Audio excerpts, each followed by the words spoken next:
सहनावतु सहनौ भुनक्तु सह वीर्यं करवावहै तेजस्विनावधीतमस्तु मा विद्विषावहै। ओम शांति शांति शांति। हमने कल देख लिया था कि इंद्रियभ्य परम मनः मनसः सत्वम उत्तमम सत्वादि महानात्मा महतो व्यक्तम उत्तमम। यानी क्या कि ये जो चंचल इंद्रियां हैं उनसे सूक्ष्म या उनसे श्रेष्ठ है मन, मन से श्रेष्ठतम है बुद्धि, बुद्धि से श्रेष्ठ है अध्यात्म, और यानी अध्यात्म यानी महत्तत्व, और उस महत्तत्व से श्रेष्ठ है अव्यक्त, और अव्यक्त यानी ही मूल प्रकृति। अब उसी के साथ उसी के संधान में अगला मंत्र है या 8वां मंत्र है कि अव्यक्तात्तु परः पुरुषः व्यापकः अलिंग एव च यं ज्ञात्वा मुच्यते जन्तुः अमृतत्वं च गच्छति। यानी जो जितना पर है वो उतना अधिक सूक्ष्मतर है, ये बताने वाले ये दोनों मंत्र हैं। ये 7वां और 8वां मंत्र जो है ना, यूँ देखा जाए तो ये अलग है। ऐसा नहीं है कि इसमें कई दफ़ा हम 2-2, 3-3 मंत्र लिख लेते हैं, मंत्र बोलिए श्लोक बोलिए, क्योंकि हम कहते हैं कि हाँ भाई इसमें क्रियापद नहीं आया तो इसलिए दूसरा ले। यहाँ ऐसी बात नहीं है, मंत्र पूरा है, क्रियापद आ चुका है कि महतो अव्यक्तम उत्तमम, कि महत तत्व से अव्यक्त जो है वो उत्तम है। वाक्य तो पूरा हुआ है किंतु विषय पूरा नहीं हुआ। जो इशू है वो क्या है कि आगे देखिए, अव्यक्तात्तु परः पुरुषः, यानी किससे क्या अधिक पर है, किससे क्या अधिक सूक्ष्मतर है, ये बतलाने में यहाँ बतलाया था कि इंद्रियों से सूक्ष्म मन, मन से बुद्धि, बुद्धि से महत्तत्व, महत्तत्व से अव्यक्त, और अब ये बताया है कि अव्यक्त से परः पुरुषः, जो पर पुरुष है, पर पुरुष यानी मराठी अर्थ मत लीजिए, परम पुरुष, पुरुष तत्व, ये सांख्यों की भाषा है। उनके मूल जो 2 तत्व हैं, सांख्य द्वैती है, शंकराचार्य अद्वैती हैं। वो तो एक ब्रह्म सत्यम बोलते हैं, यहाँ ब्रह्म शब्द नहीं है, ये द्वैती है कि प्रकृति भी अनादि अनंत है और पुरुष भी अनादि अनंत है, और ये 2 तत्व ही परम तत्व है, बाकी सब अशाश्वत है, ये उन्होंने बतलाया। तो ये क्या बताते हैं, अव्यक्तात्तु परः पुरुषः। तो ये जो पुरुष और प्रकृति, ये दोनों अनादि अनंत तत्व है। कैसे है? पुरुष तत्व जो है ना, वो हमारे ब्रह्म के समान है, निर्गुण, निराकार, निष्क्रिय, किंतु अनादि अनंत, किंतु चेतन। प्रकृति कैसी है? बाकी सब तो वैसे ही है, अनादि है, अनंत है, किंतु अचेतन है और परिवर्तनशील है, यानी मरती नहीं, अनंत है किंतु परिवर्तित होती है। जैसे आपको बताऊं कि एनर्जी नेवर डाइज, लेकिन एनर्जी जो है वो कुछ कुछ उसको देह जब मिल जाता है तो अलग अलग देह में वो अलग अलग काम करती है, परिवर्तित हो जाती है। इसी प्रकार यहाँ ये बतलाया है कि अव्यक्त जो है उससे पर जो है वो पुरुष, जब तक चेतन पुरुष की छाया अचेतन प्रकृति पर नहीं पड़ती तब तक ये अचेतन प्रकृति अपना ये जो ब्रह्मांड की सृष्टि की रचना है, ये रचना का प्रारंभ नहीं कर सकती। वो अचेतन है। वो जब इस अचेतन को चेतन पुरुष की छांव प्रकाश जब उस पर पड़ेगा, तब उस प्रकाश से अभिभूत होकर ये सब करती है। तो श्रेष्ठ कौन है? पुरुष। इसलिए बताया है कि अव्यक्तात् परः पुरुषः। वो कैसा है? व्यापकः अलिंग एव च। वो व्यापक है, यानी सबको उसने ये कर लिया, ऑल परवेडिंग एनकम्पासिंग, ऐसा जो है वो ये पुरुष है। देखिए, अब आकाश क्या है? कहा जाए तो कुछ भी नहीं है, वैक्यूम है। उसको भी जो उसने व्यापा है, जो सर्वव्यापी है, वो पुरुष है। और वो अलिंग है। लिंग यानी लक्षण। उसके कोई लक्षण नहीं है। लक्षण क्यों नहीं है? ये बता नहीं सकते ना कि काला है या गोरा है या लंबा है या चौड़ा है या ठिंगना है, या कुछ नहीं है। निर्गुण है, निराकार है, तो वो अलिंग है। लक्षण नहीं है उसके, अनिर्वचनीय है, उसका वर्णन नहीं किया जा सकता, और इसलिए वो अज्ञेय है। ज्ञान में नहीं आता, आकलन में नहीं आता। हम जिसका ज्ञान पाना चाहते हैं ना, उसका स्वरूप हम समझना चाहते हैं। अब भाई जिसका स्वरूप ही नहीं हो, वो हमारे ज्ञान की कक्षा में नहीं आता, और इसलिए क्या होता है? वो अज्ञेय है, अनिर्वचनीय है।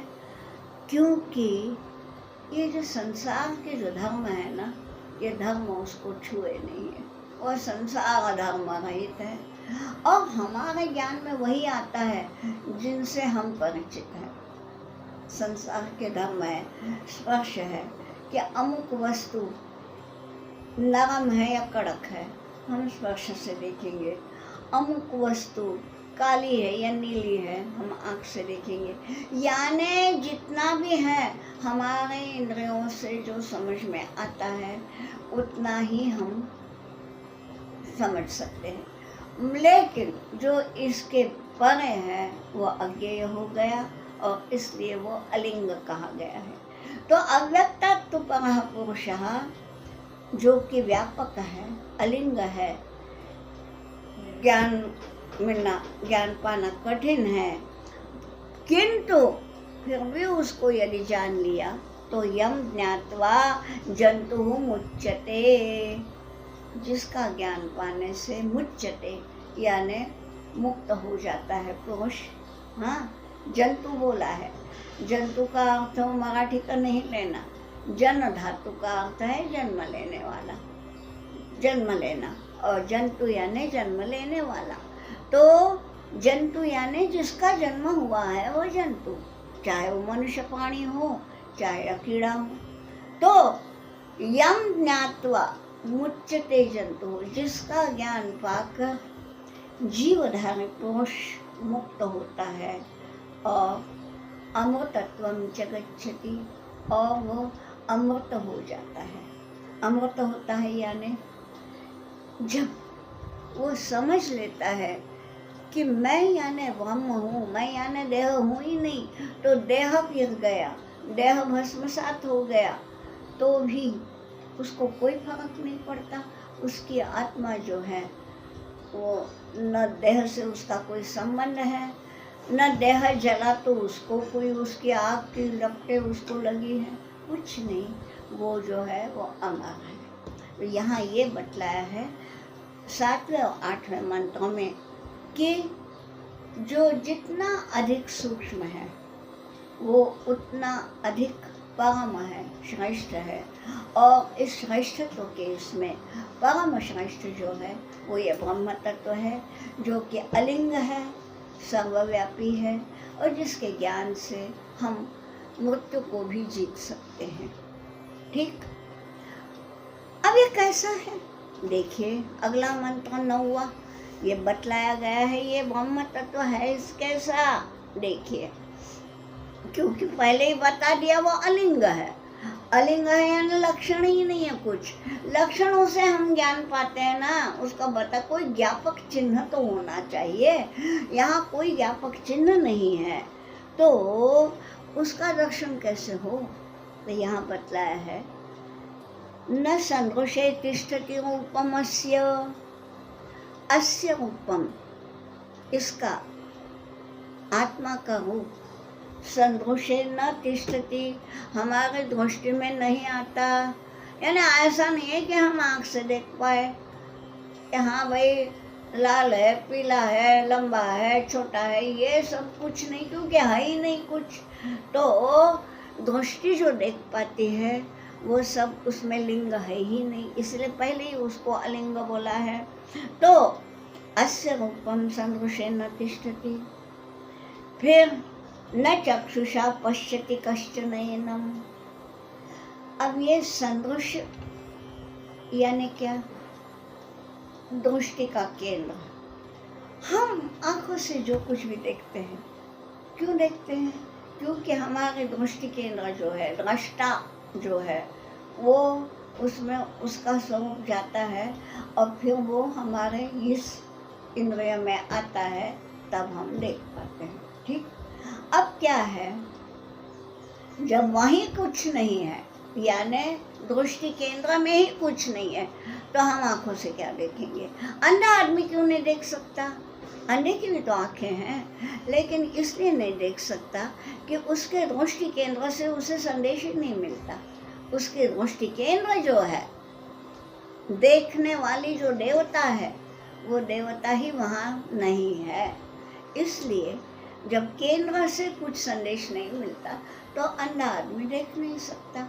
इसलिए यहाँ बोला है कि न सदृशे तिष्ठति, और इसलिए न चक्षुषा पश्यति, इसलिए वह आँखों से न कश्चन, कोई भी इसे आँखों से नहीं देख सकता। फिर इसको देखना है, आँखों से तो दिखता नहीं है, तो कैसे देखे? तो ये बतलाए, हृदय मनीषा मनसा अविक्लुप्तः। यहाँ पहले ये देखो, हृदय, हृदय शब्द की तोतिया है, यानी हृदय से, उसको हृदय से देखिए। देखिए, अब ये तो अनुभव की बात है, इस पे मैं अधिक चर्चा या व्याख्यान नहीं करती। आगे चलिए, क्योंकि ये न विवेचन की बात है न वर्णन की बात है, ये तो अनुभव की बात है। तो क्या बतला है? हृदय, हृदय में स्थित बुद्धि से देख लीजिए। मनीषा, आपको लगा होगा ये प्रथमा है, जो संस्कृत व्याकरण जानते हैं उनको मनीषा शब्द प्रथमा एकवचन लगा होगा, ये तृतीया है। तो कैसा है? मूल शब्द क्या है? मूल शब्द है मनीट, जैसे विद्युत का तृतीया विद्युता होता है ना? आप जानते हैं ना, विद्युत शब्द स्त्रीलिंगी शब्द है, तहलंत है, और उसका तृतीया एक वचन विद्युता होता है। उसी प्रकार ये मनीट शब्द है, टहलंत है, और उसका अर्थ है मन की नियंत्रण, मन पर नियंत्रण रखने वाली, वो मनीट। ईट यानी ईश, मनीट यानी मन पर नियंत्रण रखने वाली, ये जो देवी देवता, ठीक, उसका यहाँ तृतीया है। मन पर नियंत्रण रखने वाली देवता के माध्यम से, माने मनीषा। इसको कैसे देखेंगे? ब्रह्म को आंखों से दिख नहीं सकता, तो न चक्षुषा पश्यति कश्चन नयनम। तो जब कोई चक्षु से देख नहीं सकता तो उसको देखे तो देखे कैसे? तो ये बतलाए कि हृदय, हृदय स्थित बुद्धि से देखिए। मनीषा, मन पर नियंत्रण रखने वाली देवता के माध्यम से देखिए। मनसा, मन से देखिए, मन से, बुद्धि से, और मन की नियंता देवी से आप देखिए, उससे वो अभिक्लुप्त हो जाए। अभिक्लुप्त, अभी उपसर्ग है, क्लुप धातु है। अभिकल्पना करके यानी मनन करके, मन से मनन, बुद्धि से चिंतन और मनीट से ध्यान। मनन, चिंतन और ध्यान, इससे ही वो दिखेगा। आँखों से दिखने वाली ये कोई चीज़ नहीं है, क्योंकि ये अलिंग है। ठीक है, तो हृदा मनीषा मनसा अभिक्लुप्तः य एतद्विदुः, य यानी ये, संधि नियम से य हुआ है, तो ये यानी जो लोग एतद्विदुः, जो लोग इतना जान सके, अमृता ते भवन्ति, वे सब अमृत हो गए, अमर हो गए। अमर हो गए माने मुक्त ही हो गए ना, मुक्त हो गए, उससे मिल गए, तो मौत कहाँ। तो ये केवल मनन, चिंतन, ध्यान, इससे ही होता है। इसलिए बोला है मनसा, हृदय यानी बुद्धिया और मनीषा। ठीक, आगे फिर अगला जो है 10वां मंत्र, इसमें क्या बोला है? यदा पंच अवतिष्ठन्ते ज्ञानानि मनसा सह बुद्धिश्च न विचेष्टति तामाहुः परमां गतिम्। वो है परम अवस्था। कौन सी अवस्था है? यह है समाधि अवस्था, निर्विकल्प समाधि अवस्था। वो कैसी है? यदा पंच ज्ञानानि अवतिष्ठन्ते, पंच ज्ञानानि यानी पांचों ज्ञानेंद्रियां, जब हमारे पांचों ज्ञानेंद्रियां अवतिष्ठन्ते, स्थिर है, कुछ नहीं करती, आँख है नहीं देखती, कान है नहीं सुनते, नाक है नहीं सूंघती, स्पर्शेंद्रिय तो है ही नहीं, क्योंकि कुछ को स्पर्श ही नहीं करना है, और रसना भी क्योंकि मुंह बंद है, कुछ रस नहीं। तो पंच ज्ञानानि यानी पांचों ज्ञानेंद्रियां अवतिष्ठन्ते, बिल्कुल स्तब्ध हो गई हैं, यानी आत्मा में स्थित हो गई, कुछ हलचल नहीं। ऐसी जब होती हैं, और मनसा सह, ये मन बड़ा चंचल होता है ना। ज्ञानेंद्रियां जो हैं, कोई भी ज्ञानेंद्रियां मन की सहायता के बिना अपना काम नहीं करती है ना, मन ही उनके साथ मिलता है।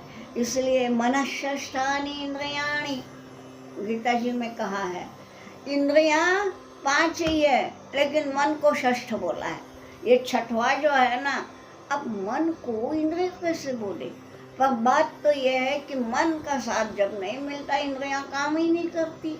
इसलिए यहाँ बोला है कि यदा पंच ज्ञानानि मनसा सह अवतिष्ठन्ते, जब पांचों ज्ञानेंद्रियां मन के साथ अपनी चंचलता छोड़कर चुप हो जाती हैं, स्तब्ध हो जाती हैं, आत्मा में लीन हो जाती हैं, और बुद्धिश्च न विचेष्टति, मन और इंद्रियां जो हैं वो तो उन्हें तो स्थिर किया, पर स्थिर किसने किया? बुद्धि ने किया ना। बुद्धि तो तब काम कर रही थी ना, बुद्धि ने ही आदेश दिया मन को कि तुम चंचलता मत कर, चुप रहे। बुद्धि का आदेश सुना, मन ने चंचलता छोड़ दी, इंद्रियों का साथ छोड़ दिया, तो इंद्रियां भी चुप हो गई। लेकिन मन तो, बुद्धि तो अभी तक थी ना, काम कर रही थी ना। अब यहाँ बोल दिया है बुद्धिश्च न विचेष्टति, बुद्धि ने भी अपनी सब चेष्टाएं यानी अपने सारे क्रियाकलाप छोड़ दिए। ताम परमाम गतिमाहुः, उस अवस्था को परम गति यानी निर्विकल्प समाधि की अवस्था बोलते हैं। यहाँ मैं बताऊं, हम कहानी सुनते हैं कि वाल्मीकि मुनि तपस्या करने लगे और उनके बदन पे चींटियों ने बांबी बना दी। वाल्मीकि बोलते हैं वाल्मीकि को, इसलिए वाल्मीकि हो गया तो उनको नाम मिल गया वाल्मीकि। कहानी सुनी है, कई लोगों का इसमें विश्वास नहीं होता। ऐसे कैसे होगा, चींटियाँ कैसे घर बनाएंगी? बात यह है कि चींटी को घर बनाने में साल भर लगता है। ये व्यक्ति साल भर निश्चेष्ट था। कैसा? ऐसा ही कि पंच ज्ञानानि मनसा सह अवतिष्ठन्ते, पांचों ज्ञानेन्द्रियां मन के साथ चुप, और उनको चुप कराने वाले बुद्धि में चुप, कुछ नहीं। ऐसी अवस्था में यदि शरीर पर चींटियाँ चल रही हैं, रेंग रही हैं, ऊपर लाके अपनी बालू लाके घर बना रही हैं, उनको कोई एहसास नहीं, तब वो वाल्मीकि बन गए, तब रामायण की रचना हो सकी। यूँ नहीं होता कुछ। तो ये क्या है? यही तो है परम अवस्था, समाधि की अवस्था। जाने दीजिए, ये तो बहुत पुरानी बात हो गई, यानी त्रेता युग की बात है। अभी कलयुग में लोकमान्य तिलक को देखिए, उनका ऑपरेशन था, उन्होंने मना किया था कि मैं ये नहीं लूँगा, क्लोरोफॉर्म नहीं लूँगा, मैं बस गीता पढ़ूँगा और आप करिए। तो गीता में उन्होंने कंसंट्रेट किया, यानी क्या किया, एक है, उनको कंसंट्रेट करने के लिए कुछ लगा, सब कुछ सोया नहीं था, उनकी बुद्धि चालू थी, तो भी वो ऑपरेशन के समय स्थिर थे, हिले नहीं, बुद्धि चालू थी, केवल उन्होंने इंद्रियों को चुप करा दिया था, तो भी इतना हुआ। वाल्मीकि ने तो सभी कुछ को चुप किया था, इसलिए ये जो है परम गति बताई गई है। अब ये जो है ये परम अवस्था, वस्तुतः नचिकेता ने यही पूछा था कि जब आदमी मर जाता है, कोई कहता है कि वो है, कोई कहता है नहीं है, निश्चित क्या है? तो उन्होंने बोला था कि भाई देह मर जाता है, आत्मा नहीं। अब उसी आत्मा नहीं मरती, इसका ये सारा विवेचन है, और इस अमर आत्मा की अनुभूति कैसे पाई जाए, इसके लिए ये सारा कुछ है। और इसलिए अगला जो मंत्र है उसमें ये बताया गया है कि योग योग जो हम कहते हैं वो यानी क्या। आजकल तो कोई अगर प्राणायाम करता है, आसन करता है, तो बोलते हैं मैं योग नहीं बोलते, योगा, मैं योगा करता हूँ। तो ठीक है, योग नहीं बोलते, ये एक तरह से ठीक है। योग जो है ना बहुत बड़ा है जी, वो केवल आसन से प्राणायाम से नहीं होता। योग क्या है? देखिए, उपनिषद कहती है, उपनिषद ने बोला है, 11वां मंत्र है, ताम योगमिति मन्यन्ते स्थिराम इंद्रिय धारणाम। ठीक, स्थिराम इंद्रिय धारणाम योगम इति मन्यन्ते, ये है व्याख्या, ये है परिभाषा। क्या? कि इंद्रियों की जो धारणा है, इंद्रियां तो आपको मालूम है कि चंचल है, जो यहाँ वहाँ बाहर दौड़ती हैं, उनकी पहले तो धारणा करो, यानी वश में लाओ, अपने काबू में रखो। खैर, थोड़ी देर तक काबू में रख भी लिया, थोड़ी देर तक मैंने आंखें बंद कर ली, बाद में खुलती है ना, तो क्या ऐसा नहीं। स्थिराम इंद्रिय धारणा, यानी कि इंद्रियों की जो स्थिर स्थिति है वही सतत चलती रहे, तो वो है योग। योग क्यों है? योग सूत्रों में देखिए ना क्या बतलाया उन्होंने, अभ्यास वैराग्याभ्याम, और वो अभ्यास का जो है स्थितौ यत्नः अभ्यासः, कि उस स्थिति में, स्थिति यानी स्थिरता में यत्न करना, प्रयत्न पूर्वक, प्रयास पूर्वक उस अवस्था में रहना, यही तो अभ्यास है। और यह अभ्यास जब निरंतर होता रहे, तब वो अभ्यास, निरंतर अभ्यास होने के बाद कहीं योग होता है। योग यानी जुड़ना, युज धातु है उसमें। यहाँ ये बतलाया है, उपनिषद बताती है, ताम स्थिराम इंद्रिय धारणा। वो ये ताम क्यों बोला?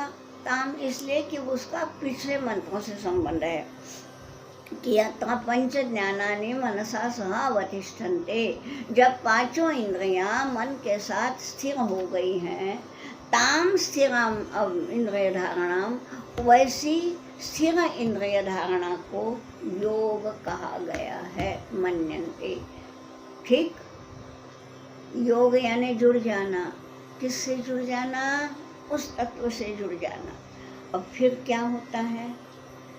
तब अप्रमत्तः भवति। अप्रमत्त होना। प्रमत्त कौन होता है? जो प्रमाद करता है उसको प्रमत्त बोलते हैं। जो अप्रमत्त है माने जिसके हाथ से कोई प्रमाद होता ही नहीं, कोई गलती होती ही नहीं, वो जो भी करेगा अच्छा ही करेगा, क्योंकि वो स्वयं कुछ करता ही नहीं, वो तो बैठा है चुपचाप। फिर जब वो कोई आदेश देगा तब ये कुछ करेगा, तब तक नहीं। और उस इंद्रिय धारणा में कोई प्रमाद नहीं होता। यानी स्थिर जो इंद्रियां हैं उनमें अस्थिरता की छोटी सी हल्की सी भी लहर नहीं जन्म ले पाती, तब वो अप्रमत्त होता है। और योगो ही प्रभवाप्ययो, प्रभव में ही अप्यय होना। प्रभव माने क्या? प्रभव माने जन्म। किससे जन्म हुआ? ब्रह्म से। ब्रह्म से जन्म हुआ तो यस्मात् प्रभवा तस्मिन्नेव अप्ययः। अप्यय माने लय। जिससे जन्म पाया उसी में लय हो गए। ब्रह्म से जन्म पाया, ब्रह्म में ही लीन हो गए, ब्रह्म में ही लय हो गए। वो जो है, ये जो स्थिति है, ये मौत नहीं है, जीवित अवस्था है। परंतु जीवित अवस्था में भी ऐसी स्थिति कि जिससे हम आए हैं उसी से, उसी में सारा चिंतन का प्रवाह उसी में होता है। बाकी किसी चीज़ का न चिंतन है, न मनन है, न ध्यान है, न ज्ञान है, न भान है। ऐसी जब स्थिति होती है तब वो योग कहलाता है। और उसमें यही बतलाया है कि योगो ही प्रभवाप्ययो। अरे योग की इससे अच्छी परिभाषा क्या होगी? ये बतलाया है कि प्रभव में अप्यय होना, जिससे जन्म लिया है उसी में लीन होना ही तो योग है। योग यानी जुड़ जाना है। ठीक, तो ये जो एकात्म बुद्धि है, वो एकात्म बुद्धि को ही योग कहा गया है। अब अगला जो मंत्र है, यहाँ क्या बतलाया है? नैव वाचा न मनसा प्राप्तुम शक्यो न चक्षुषा। सीधा सीधा अर्थ है, वाचा मनसा चक्षुषा, न वाणी से, न मन से, न आँखों से, प्राप्तुम न शक्य। ये जो ब्रह्म ज्ञान है ये हमें नहीं मिल सकता, न वाणी से उसका वर्णन हो सकता है। ठीक, फिर कैसा? दूसरी पंक्ति बड़ी अच्छी है। क्या बतलाया है? अस्ति इति ब्रुवता अन्यत्र कथम तदुपलभ्यते। जो अस्ति, हाँ है, अस्ति ऐसा जो बोलता है, उसको छोड़कर अन्यत्र, उसको छोड़कर दूसरा कोई, कथम तदुपलभ्यते, अन्यत्र यानी दूसरा किसी स्थान पर वो कैसे मिलेगा? यानी हाँ है ऐसा बोलते हैं, बस ये छोड़ो, तो उसके अस्तित्व का दूसरा कौन सा ठोस प्रमाण है? है ही नहीं। यानी जो है ऐसा कहते हैं, ऐसा कहने वालों को छोड़कर अन्यत्र किस प्रकार से उपलब्ध होगा? ये जो तत्व है ये कैसे मिलेगा? यानी ये यूँ नहीं मिल सकता, न आँखों से, न वाणी से, न मन से। तो इसके लिए हमें क्या करना चाहिए वे हम अब अगले इसमें बताएंगे। आज यहीं पे विराम देते हैं। ओम सहना भवतु सहनौ भुनक्तु सह वीर्यं करवावहै तेजस्विनावधीतमस्तु मा विद्विषावहै। ओम शांति शांति शांति।